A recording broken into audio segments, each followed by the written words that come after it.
Hello and welcome to the Real Brain Wrap, where we unwrap trends and social progress through media. I'm Greg. I'm Ty. We are going over the LGBTQIA plus representation. History in the media, kind of, basically. History of in media. History of in media. Media history, media history. I would say it's kind of definitive, but in reality, it's more of a spectrum of the kind of thing we're going to be going over. Ha. Spectrum. Not sponsored by the cable company. Where are we at again? I know you've been waiting with suppositories. That's what I was going to say. Anyway, we were at the Hays Code. Yeah. Part of the HUAC was looking for communism, and government officials and highly influential officials, stars in Hollywood and stuff like that. Part of the Hays Code said that anything immoral had to be treated like immoral. Bad things could not be above the law. Back then, LGBTQIA was viewed as immoral, so anything immoral had to be viewed as criminal, which came out very unfortunate. Oftentimes when a movie portrayed a character as gay, they'd be the villain, like in Ropes with Alfred Hitchcock. Yeah, it's not exactly the point of that movie, but it's like that character is the bad guy that committed the murder. So it's unfortunate, but that's kind of how the code worked back then. That's the only way they could get screen time. There was a term at the time that was gay is saved for the stage. Like you could be more outward or expressive with your sexuality or behavior or whatever you prefer in stage work. But if you were trying to do it in cinema, that was a bigger problem because you were like in a much more widespread public eye. And so the government was very much in connection with McCarthyism and the HUAC code. It started seeking out people of immoral, deviant behavior and trying to blacklist them.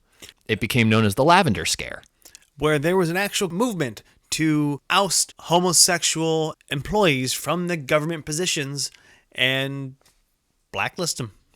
One of the big reasons why is because gay was seen as weak, which was seen as easy to turn to communism. So basically, for them, gay equaled communism. For some reason, they were seeing them as weaker-minded and easier to manipulate. Another example of basically the viewpoints of a certain religion leaking into political views and then reacting based on that. Yeah, anything seen as deviant behavior was, you're a socialist, aren't you? You must be. You're a communist. I knew it. I'm just left-handed. No, curse the left-handed people. You must be communist. Oh, he's on the left, is he? I knew it, commie. It's all that leftist propaganda. Theory time. Theory time. Theory time. Theory time. Theory time. There is a big stereotype for Broadway being for gays. If Broadway was more okay to be gay, it was more okay to flourish, and were able to find almost like a safe haven to express themselves on Broadway, on the stage. In cinema, they weren't so much. I wonder if there's a connection there, a correlation with the increase of LGBTQIA plus gravitas towards Broadway as opposed to the cinema. Neil Patrick Harris has that Tony song, Broadway's not just for gays anymore, because one was allowed to flourish, the other one was repressed. Either that meant there was an unequal influx, so that they went to the only place they could go, only place that they could express themselves, and so it definitely became more stereotyped. Who knows? It's just kind of like one of those understanding what was going on with society at the time, affecting our media, the mirror effect that it has. Before the Hays Code evolved out of commission, tell me more about Someone Like It Hot, which was in 1959. What was it about? Well, it's an interesting one. It's about two straight men that have to dress as women and pretend to be women in order to be in an orchestra, in order to get a job. They're not gay at all, but there's some very gay coding about some of the characterizations going on. And again, like they're also like men dressing in women's clothing. And I do understand that like transvesticism or other aspects of being on the LGBTQIA plus spectrum are different. But that's a thing where we're talking about where it's like when they would try and put something into a movie, it would be hidden in some way.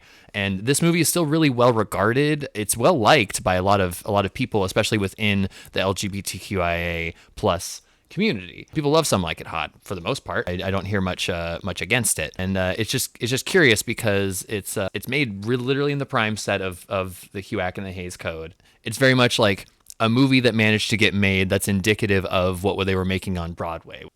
Surprisingly, a movie that did well with like cross-dressing men. But anyway, I'm kind of curious though, like, is it good representation of these kinds of things nowadays? Like, looking at it, it's like, is it a little confused with what it was trying to do, or is it just the best that they could do at the time with trying to express themselves in some way? So I actually have a question about that. With Some Like It Hot, is it explicitly trying to code the cross-dressing in there, the transvestitism in there? Or is it like those movies like with Tootsie or Bosom Buddies or... Well, since it's older, Yeah. you know, it's like, but it is kind of like Tootsie. That's the thing, because literally in Tootsie, it's the same thing. He does it to get a job. Yeah, and same with Victor Victoria. And in all those like movies with cross-dressing characters as your protagonists, all of them, the reason that they're doing it is to get a job, and it's not. And that seems like it was just an easy way to write that kind of plot line into a story. Mm-hmm. And there may be jokes here and there at the time were, you know, funny or whatever, but nowadays might look a little bit differently. But none of it is, from what I remember, it's been a while since I've seen Some Like It Hot. It's been I haven't even fully seen Victor Victoria, and it's maybe been just about as long since I've seen Tootsie. At least in these similar works, it seems like they're trying to be progressive about it. Even if it's falling short, or we look back on it and it feels like it falls short now. Literally the closing line at the end of Some Like It Hot is one of the main characters is riding away on a speedboat with this guy. He's like piloting, with the guy that's driving the boat, and he's the side character that was there throughout the movie. And he's been hitting on him throughout the movie, but he's been like brushing him off.